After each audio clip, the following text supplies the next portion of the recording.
Hi there and welcome to Bustthenet. Yes, on today's show, I'm going to talk about how you can break a losing run.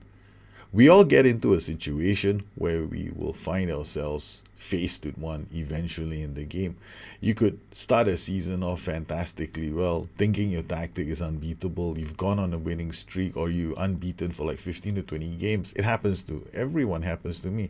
Or you could start off a season with straight defeats and then you go like, oh God, what's going wrong? This tactic worked so well last season, now it doesn't work so well this season. Well, okay, there are two kinds of losing runs. I'm going to address the one where you've been winning a lot. So you started the season and you're doing well. Now, if you started the season and you're doing well, obviously there's nothing wrong with your tactic. Your tactic still works. Now, then you could find yourself on a losing streak. And if that happens, what can you do? Now, whenever I go into games, I always ask myself, so how did I win? And at the start of a season, I'm always very focused on analyzing teams. And I suggest we take a step back. Before you go, when you get into a losing run, start preparing for your games a bit more methodically. Now, we were on a losing run. We had lost 3 games in a row. Now, the first 2 games, I could have chalked them off. But the third game, we just couldn't take control of the pitch. It was a 4-4-2. So for our fourth game, because I desperately didn't want to get 4 in a row, we were up against Peterborough. Now, Peterborough are a mid-table side. They're doing very, very well, top of the table. So I went to the analyst report. Now, this is going to be very, very important. You have to use the analyst report. The analyst report actually gives you the key pass combinations of their matches.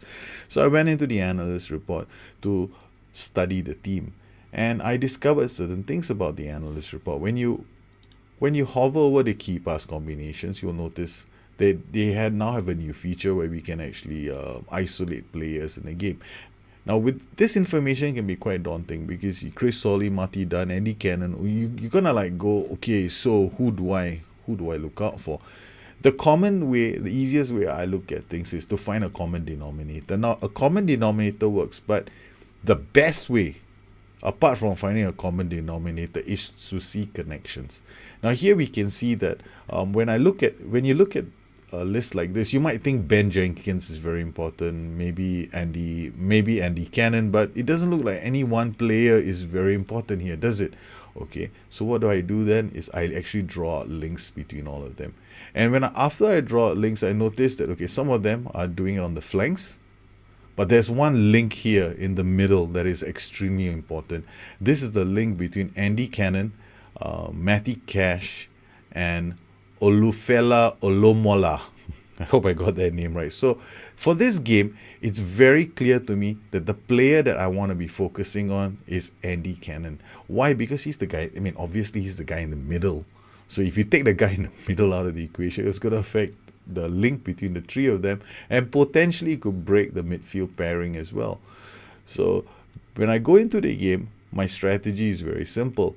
Whatever tactic I'm using, I'm going to start looking at making sure that I have players in the zone who can focus on him. Secondly, go into the game, and what we did in this game was very simple. We went into the game and we applied opposition instructions on Andy Cannon. When we headed into the game, the scouting report and the analyst report now don't look the same. They headed out with the same formation that was based on the analyst report. But we didn't change our style of play. We focused on Shenton and any other player who would take his position. In the end, Shenton was substituted here at 6.6. Anthony Grant, who came on, also had a big issue. The pass completion rates for the boys was poor, and we managed to shut them out. In fact, we played so well that we had quite a number of shots from inside the box. The scoreline should have been a lot more than 2-0.